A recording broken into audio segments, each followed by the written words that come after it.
de la nación y durante años nuestro país ha sufrido de este acontecimiento. La historia y los restos de nuestro país no son propiedad de unos pocos, sino de todos nosotros.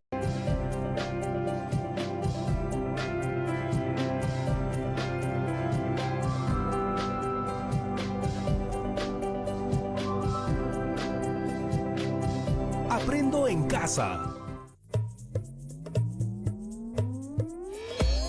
Hacia el pasado de Lima. ¡Oh! ¿Vamos a guaquear de nuevo? ¡Genial! No, Tocino, ese no es el término. Yo sé que te refieres a volver a explorar las huacas de Lima. Sin embargo, huaquear es una actividad ilegal que implica el saqueo de este patrimonio de la nación y durante años nuestro país ha sufrido de este acontecimiento. La historia y los restos de nuestro país no son propiedad de unos pocos, sino de todos nosotros, y lucrar con ellos de esa manera es un delito. Además, las huacas siguen siendo un lugar sagrado para varios peruanos y peruanas, y es una falta de respeto violentarlas. ¡Oh! Así es. Además, hay que tener en cuenta que estas incursiones no buscan proteger el patrimonio, porque están enfocadas en extraer vasijas y restos que luego puedan comercializar en el mercado negro. Hay que ser conscientes de eso y defender siempre nuestras huacas y sitios arqueológicos. Fueron importantes en el pasado y lo siguen siendo en el presente. Así es, Tocino.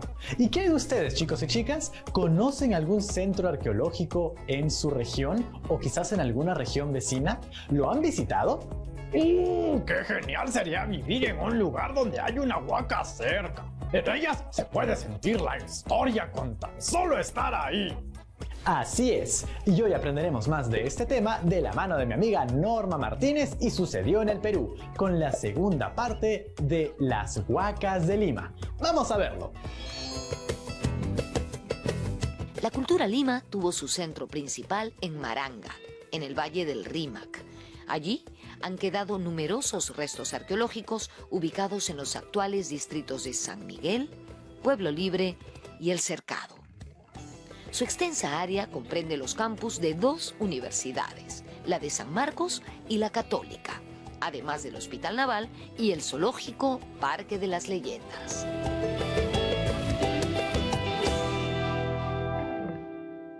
Son como 16 o 17 huacas muy grandes que forman con muchas huacas.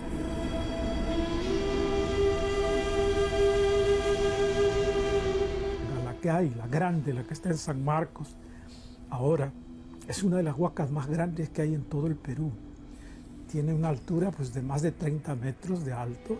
Está hecha íntegramente a base de adobitos, es una obra así millonaria en términos de esfuerzo.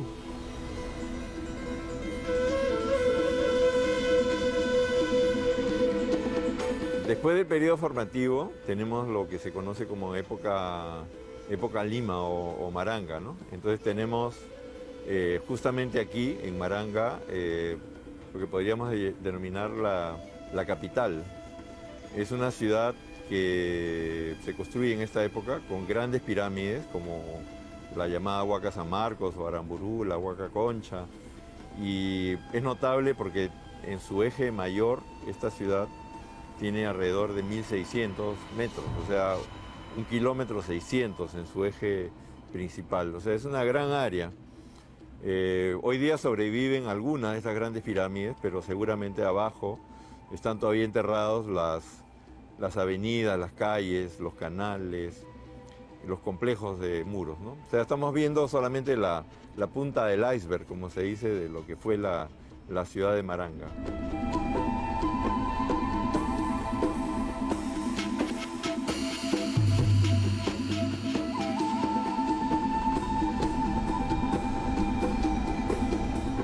Aunque a primera vista no lo parezca, estoy en el Parque de las Leyendas, en el distrito de San Miguel, en el mayor complejo arqueológico de Lima. Se llama Maranga. ¿Por qué decimos que es el mayor? Por la calidad y cantidad de sus construcciones y por los restos que nos han dejado, que son verdaderamente sorprendentes. Una de sus huacas más importantes de este complejo es esta, donde estoy en este momento. Se llama Tres Palos y según los arqueólogos sirvió como templo observatorio en la época de los Maranga. Más tarde, durante los incas, fue un tambo. ¿Se acuerdan de qué cosa era un tambo? La verdad, yo tuve que chequear cuando lo leí antes de hacer este programa. Un tambo era un lugar de reposo, de aprovisionamiento, de depósito, de descanso, una especie de posada para los viajeros, una suerte de hotel de la época. Además, en tiempos virreinales se cree que este lugar fue usado como viviendas. ¿Y por qué se sabe esto? Porque se encontraron restos de ropa y calzado de corte europeo, además de naipes. Timberazos eran los colonos.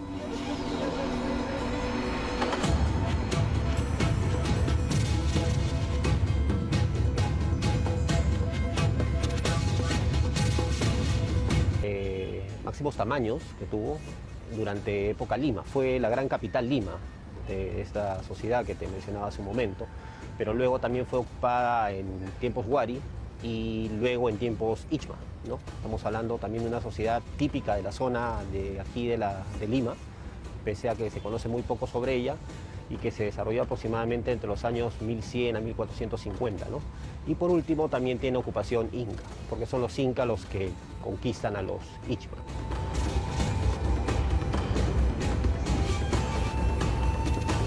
Regresamos con uno de los complejos arqueológicos más monumentales de la capital, la Huaca Mateo Salado.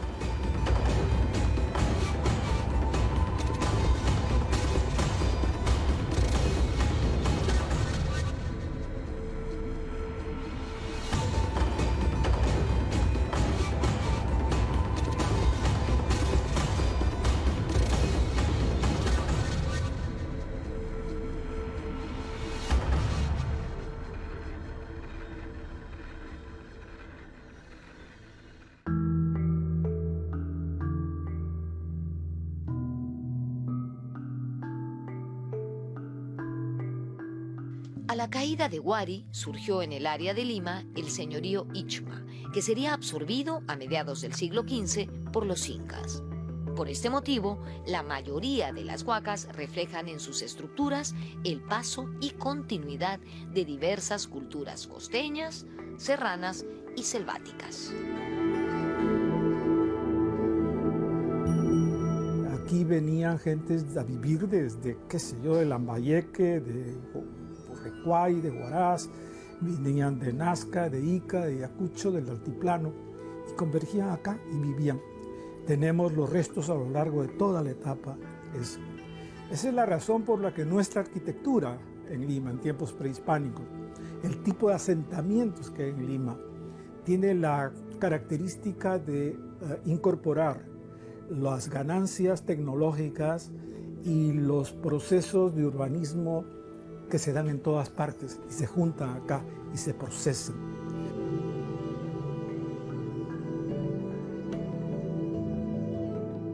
La Huaca Tres Palos forma un conjunto arquitectónico con las huacas La Cruz, Cruz Blanca y San Miguel.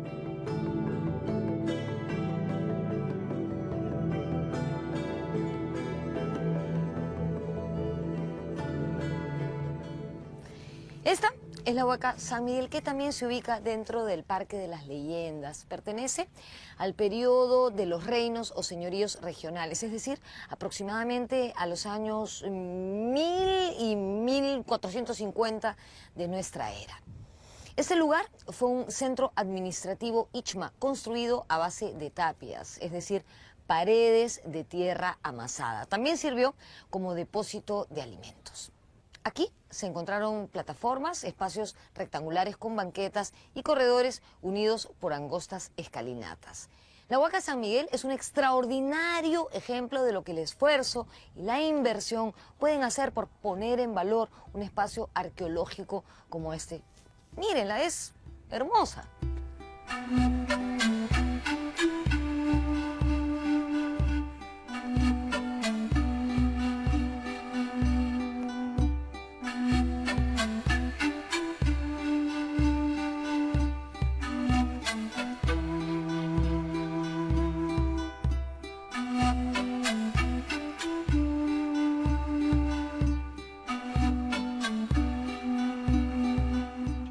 2004 se encontró en esta huaca a la llamada Dama de los Batanes, una mujer que al parecer se dedicaba a la molienda del maíz. El complejo arqueológico del Parque de las Leyendas viene trabajando desde inicios de este siglo al mando de la arqueóloga Lucénida Carrión. El importantísimo complejo Maranga estaba conectado por un camino a Mateo Salado, que también era un extenso centro administrativo ceremonial de la cultura Ichma.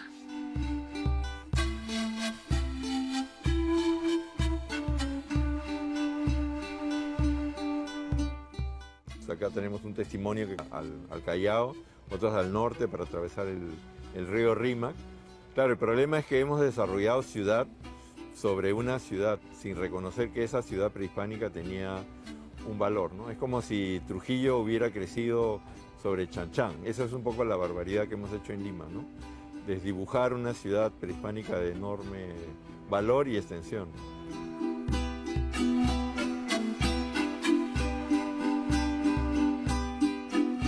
Mateo Salado fue un luterano francés que vino al Perú a mediados del siglo XVI, escapando de las persecuciones religiosas en Europa. Y los fines de semana iba al centro de Lima, que en ese entonces eso era solamente la ciudad de Lima y esto era más bien los alrededores, y pedía limosna, pero a la vez hablaba imprudentemente en esos tiempos contra los privilegios que tenía la iglesia. Y por eso fue acusado de hereje, fue aprehendido por la Inquisición y fue condenado a muerte y fue el primer ejecutado en la hoguera por la Inquisición acá en Lima, ¿no? Un 15 de noviembre de 1573.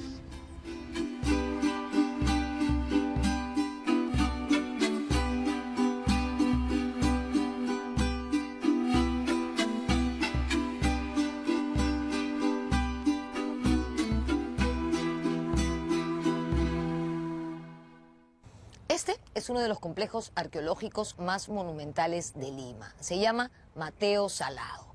La huaca Mateo Salado queda en el cercado de Lima, pero tiene un frente hacia Pueblo Libre y otro hacia Breña.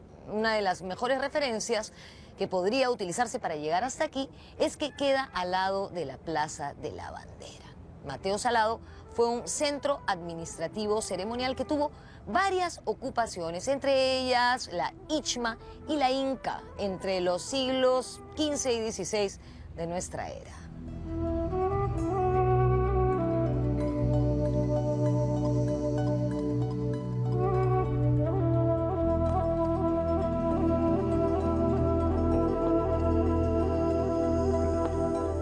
Mateo Salado viene a ser de esta época Ichma e Inca, y se le llama Ichma a lo que equivale a la etapa inmediatamente anterior a la llegada de los incas a este territorio y produjo todo este conjunto de edificios a los que llamamos huacas.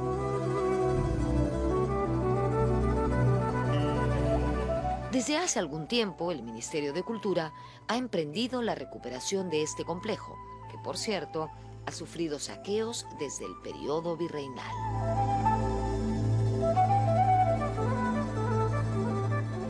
Mateo Salado es un proyecto de largo plazo de recuperación de este sitio arqueológico que hasta hace 10 años pues se pensaba que iba a ser irremediablemente perdido, pero con dinero del Estado se ha ido interviniendo las pirámides para investigación, conservación y también habilitación para visitas. Pero desde el 2011 se ha venido aplicando un programa de proyección hacia la comunidad que busca que ésta se interrelacione positivamente con el sitio arqueológico.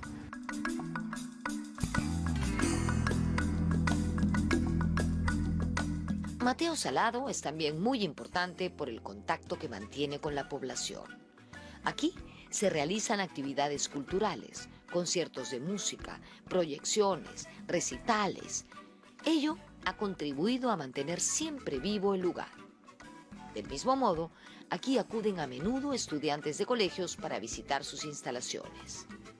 En el año 2010, además, se construyó la huaca para niños, que es una réplica con las características de la pirámide. Un espacio lúdico, educativo, una estupenda manera de acercar a los más pequeños a nuestro pasado antiguo.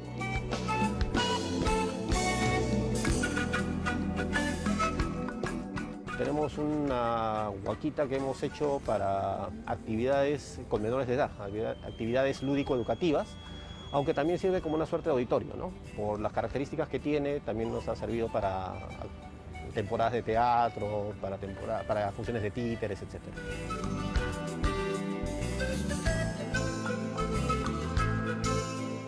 Así como Mateo Salado, la Huaca Pucllana en Miraflores es uno de los ejemplos más representativos de conservación y encuentro con la sociedad.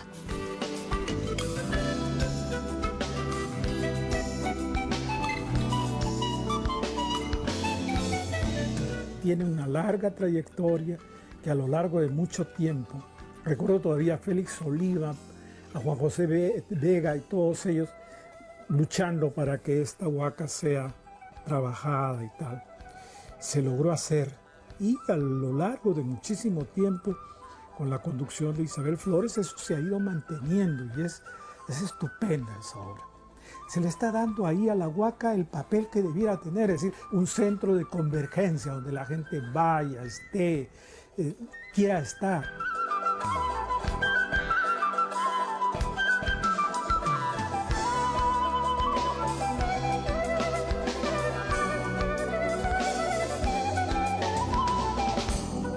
Cada vez más resulta evidente que las huacas, como era en el pasado, no están aisladas de la ciudad.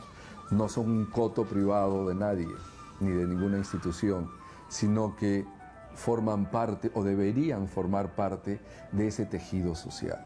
Porque si tú ves, por ejemplo, otras estructuras antiguas en el mundo, siguen siendo usadas. La Catedral de Santa Sofía en Estambul.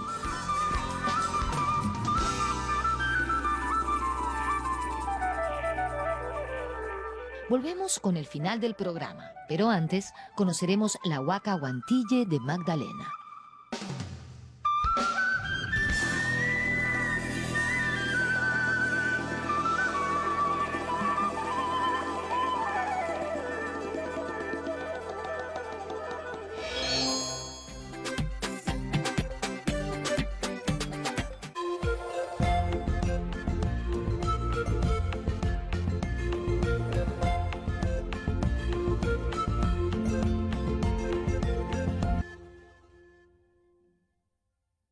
En el próximo capítulo de ¿Por qué somos así? A ver, disculpen que se les diga, pero ¿podrían ser más responsables y no maltratar a sus mascotas?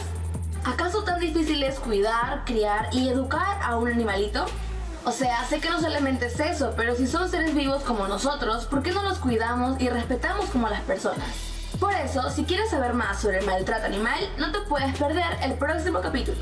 ¿Por qué somos así? Sábado, 5 de la tarde, TV Perú. Yo me quedo en casa.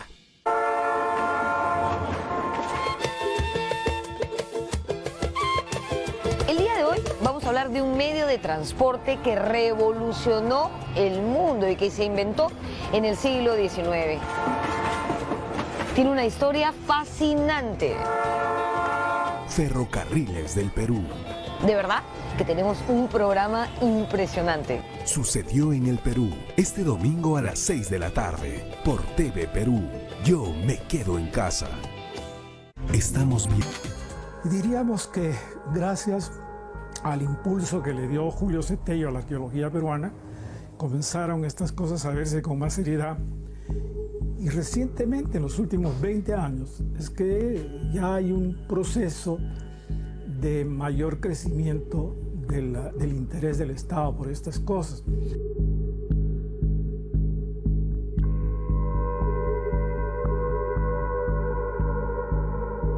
Los saqueos más grandes que nosotros conocemos de las zonas arqueológicas están dadas en el norte, en lo que es Chiclayo, Trujillo, Lambayeque, pero ese fenómeno no es ajeno a Lima Norte, ¿no? Por eso, en algún momento, las estadísticas que el mismo Ministerio de Cultura tiene respecto a la existencia de centros arqueológicos no está definida, porque hay algunas de ellas que han ido desapareciendo en las últimas décadas, producto de las ocupaciones urbanas, y porque en algunos casos algunas zonas arqueológicas todavía no han sido identificadas.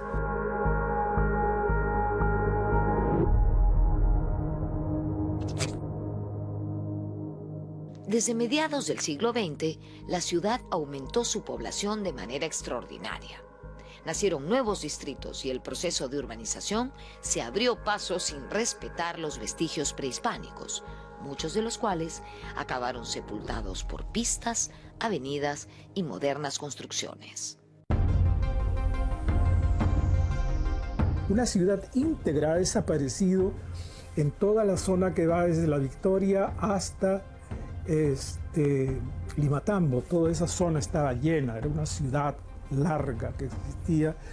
Yo de niño todavía vivía cerca de una de esas huacas a donde íbamos a jugar fútbol con los cráneos que habían desparramados ahí entre las huacas. Y los niños íbamos a patear escaleras, una cosa increíble que hacíamos en ese tiempo. El Hospital Rebagliati está construido sobre una inmensa huaca que había allí, grande, muy grande. Yo he jugado allí, he estado allí.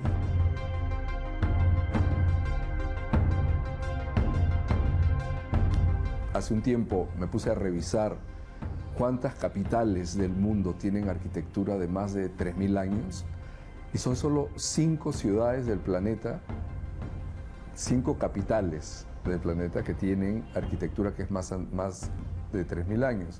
Tenemos Damasco, Jerusalén, Atenas, Ciudad de México y Lima.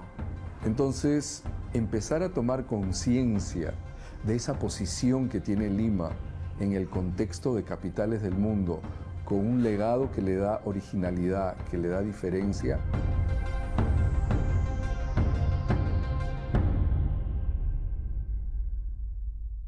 Fruto del descuido de las autoridades y la comunidad, muchas huacas de Lima se convirtieron en guaridas de gente de mal vivir, en ladrilleras y vertederos de desperdicios.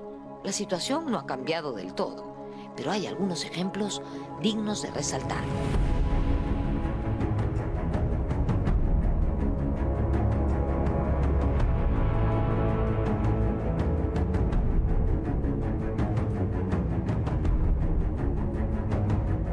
Esta es la huaca Huantille, que queda en Magdalena, que perteneció a la cultura Ichma. Tenía varias pirámides, pero lamentablemente fueron destruidas con el paso de los años. De hecho, su extensión era muchísimo mayor. Probablemente ese edificio amarillo que vemos ahí era una pirámide. No sé, nunca lo sabremos. Esta huaca estuvo abandonada en los últimos años y fue un lugar inseguro, refugio de gente marginal y seguramente de todos los faltosos de los alrededores. Pero gracias a un esfuerzo de la municipalidad, del Ministerio de Cultura y de un grupo de arqueólogos, se comenzaron los trabajos de limpieza y restauración y también de iluminación de sus alrededores.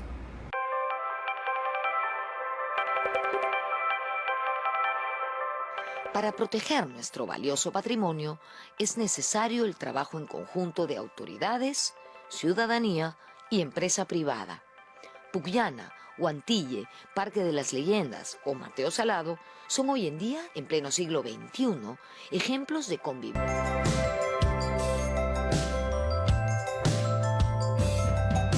Sin ese detalle de saber su área intangible, no se pueden desarrollar inversiones públicas o privadas. Porque es como cuando uno tiene una casa, un edificio, tienes que saber el metraje, el área intangible que uno tiene, ¿no? Y a partir de eso ir a hacer una planificación e inversión. Entonces, ese es un trabajo que nosotros que todavía está pendiente por hacer y es una estadística que seguramente cada día se recorta por el tema del crecimiento urbano, ¿no? Tenemos que, de alguna manera, hacer un acto de contrición y revisar todas las barbaridades que se han dado en este espacio, ¿no? Desde atravesar con calles y urbanizaciones sitios arqueológicos de primer nivel. En los años 30 y 40 construir la ciudad haciendo de las huacas canteras para hacer ladrillos, cosa que también se ha hecho. Entonces ese acto de barbarie creo que debe ser reconocido y luego poner en valor el patrimonio e integrarlo a la ciudad. Lo que queda de él tiene que tener una condición digna, tiene todas las condiciones para ser un espacio público ideal.